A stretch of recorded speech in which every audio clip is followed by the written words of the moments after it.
There's 5 tips I want to share with you today that I feel is the best fat loss advice based on my 25 years of coaching experience and my own personal transformation experience. Number one is to keep it simple when it comes to your diet, your training, and your overall lifestyle. When it comes to your diet, maybe that looks like simply reducing your portion sizes. So eating exactly the way you typically would, but just eating a little less of that. Maybe for some people, it means creating a meal plan based on the calorie target that's going to allow you to achieve a certain amount of weight loss on a weekly basis. And just having that meal plan in place, which incorporates all your favorite foods, all of your favorite meals, and some room for flexibility there, just keeps things mindless and effortless for you. It's automatic behaviors, just makes it easier for you to stick with the diet. So maybe that's what keeping it simple looks like for you. When it comes to your weight training, don't get caught up in what is the optimal way to structure your workouts in order to maximize your fat loss or maximize your muscle gains. Focus more on what's going to suit you personally, your lifestyle, and the movements that are going to suit your body best. So don't get caught up in the best number of days to train, the best number of sets that you need to do, the best rep range. Do what suits you, your schedule, and your body the best. Number two is to be kind to yourself. So I guarantee throughout this fat loss process, you're going to experience setbacks, challenges. You're going to slip up from time to time. It's really important that you show yourself some compassion in those moments, recognizing that it happens to every single one of us. And the best thing it can do in those moments, as you are being kind and compassionate to yourself, is to focus on what you can learn from the experience. Like Nelson Mandela said back there, you're either winning or you're learning. So if you can identify what were the triggers that led to you overeating or skipping a workout or staying up too late when you know you should have got a good night's sleep, identify those triggers and think of how you would like to improve the next time you're faced with a similar situation. That way you celebrate that shit. You have nothing to beat yourself up about. You have nothing to feel guilty about. You only have things to feel grateful about, that you have this opportunity to learn and grow in this situation and improve as you go through this journey here, really setting yourself up for long-term success. So be kind and compassionate to yourself. Really avoid those feelings of guilt and beating yourself up and throwing in the towel because you've tried this 100 times and you seem to always sabotage yourself. All right, you sabotage yourself. What can you learn from that experience and how can you improve the next time you're faced with that similar situation?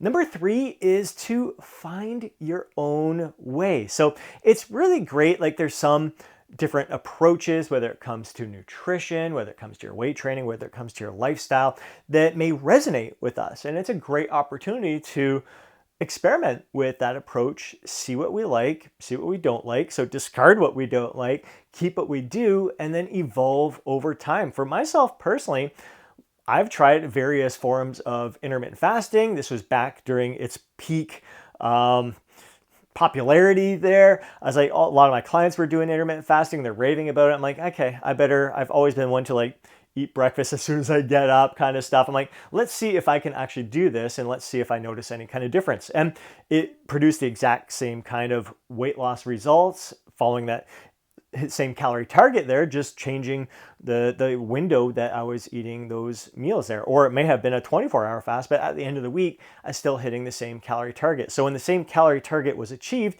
I was experiencing the exact same weight loss goals, but I just found that intermittent fasting didn't suit me best. So although it worked, I think there's almost everything out there can work when it comes to diets and when it comes to your workouts, but it's what's going to suit you best. So although intermittent fasting worked for me, it just didn't suit me best. I like to eat earlier in the day. I like to kind of spread my meals out a little bit more. I don't like to be restricted by a certain eating window or anything like that. So I learned a lot from that experience. And I've also done like carb cycling and calorie cycling, and it once again worked for me. I experienced some great weight loss success with that, but I have found through experimenting with other approaches that I'm much better keeping my calorie intake consistent throughout each and every day for the most part, because it allows me to sustain my energy levels, my performance is sustained throughout the entire week. I just feel better overall. My mood is better overall. So I found my way when it came to nutrition, and it's continuing to evolve over time.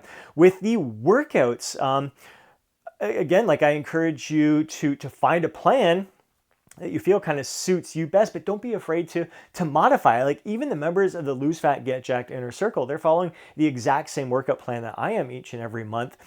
They are all kind of modifying it, making subtle modifications to suit them best. Some are following it 3 days per week, some 4 days, some 5 days, some 6 days per week, whatever suits their schedule and their lifestyle. I like following it 3 days per week because it allows me time to incorporate more yoga, more mobility and flexibility work, more cardio, and just other activities that bring great joy to my life. So all of my clients, all like one-on-one coaching clients, as well as members of the Lose Fat, Get Jacked Inner Circle, are finding their way, listening to their bodies, doing what's like taking a plan, but modifying it to suit them best when it comes to weight training as well as nutrition. So that's what I do as a coach, is to help you find your way, what resonates with you out there, what has worked for you in the past, and let's see how we can evolve over time, look more and more within, but what's going to serve you best, what's going to bring the greatest joy to your life. I know one of my coaching clients, he really thrived in the past on high frequency training. So I built a plan around that with a heightened sense of awareness to see like, all right, is this actually working, or was it just in your head at the time because people were raving about high frequency training at the time and you kind of bought into that without really any validity coming from within, from yourself. And sure enough, like we found that experimenting with different approaches is best. High frequency once in a while, but incorporating a variety of training practice, a variety of training frequencies fit him best. So finding his way with some guidance, asking important questions to bring out the best in you, to open up your mind, to have that heightened sense of awareness and curiosity and fascination with this process, knowing that there is no single best way. There's a lot of different ways that are going to work out there, but finding the ways and the approaches that will suit you best in this moment right now, and knowing that it may be different down the road. And that brings us to our next thing, is to play the long game here, to realize that there's more than just this moment. I don't want you thinking of like the long game in terms of, I want to build my body like a certain amount 10 years from now. This is the way I see my body moving 10 years from now, 20 years from now. It's going to change. 2 years ago, I would have never dreamed that I'd be doing yoga right now. I never would have dreamed I would have cut back my weight training to just 3 days per week from 6 days per week. I never would have dreamed that I would have been focusing more on my mobility, my flexibility, trying to be as able-bodied as I can be, working more on some of my quote-unquote functional strength there, doing some different calisthenic moves. So I am playing the long game in the sense of like, this is what I enjoy right now, but I don't have to be married to it in this moment. That I am going to evolve over time as I learn more about my body, as I learn more about what allows me to feel my best and perform my best and really truly get the most out of this life. Like live my life to the fullest is really what it's all about. And it's been a real evolution over the time.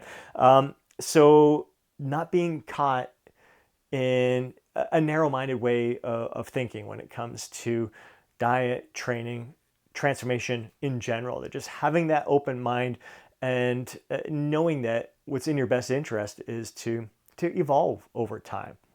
And then this brings us to number 5, which is to focus more on your mindset more than your training and your diet. Like a lot of people are always looking for what diet should I be following? What workout program should I be following? They don't pay much attention to improving upon their mindset. So I really encourage you, if you're going to do any kind of learning right now, to really focus on the self-growth, the personal growth, because when you're focused more on that, the nutrition and the exercise, they all kind of take care of themselves, because you start doing the things that are going to serve you best, to bring out the best in you, that are going to allow you to thrive and feel alive, that really get you expressing the best version of yourself from moment to moment to moment. You're filling your head with positive psychology. You're filling your mind with affirmations of your true potential, how really limitless it is, and really gets you thinking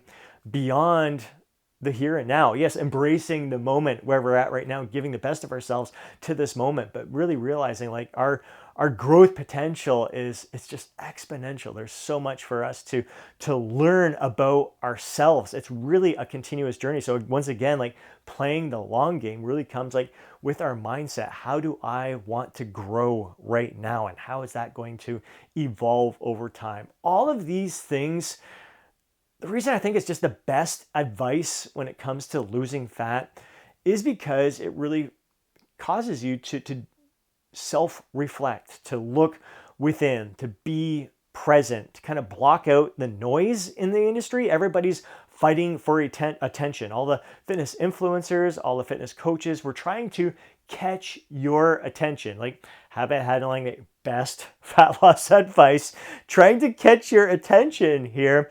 But hopefully offering advice that I do believe is the best, what's going to serve you best, not only right now in achieving your current fat loss goal, but really setting you up for the long-term success. So taking what I'm sharing with you, keep what you like from this conversation right here, discard what you don't, and do a lot more looking within to find your way. Take what you like from me, take what you like from other coaches, from other influencers, discard what you don't like from all of us, and just do some more self-reflection, some more looking within to really become aware of what's going to serve you best. Your heightened sense of awareness is your greatest asset when it comes to discovering the best fat loss approach for you. That's not only going to allow you to achieve your goal right now, but really to continue to improve upon your physique, your health, mental and physical, just your overall well-being, and once again, gaining the greatest joy out of life.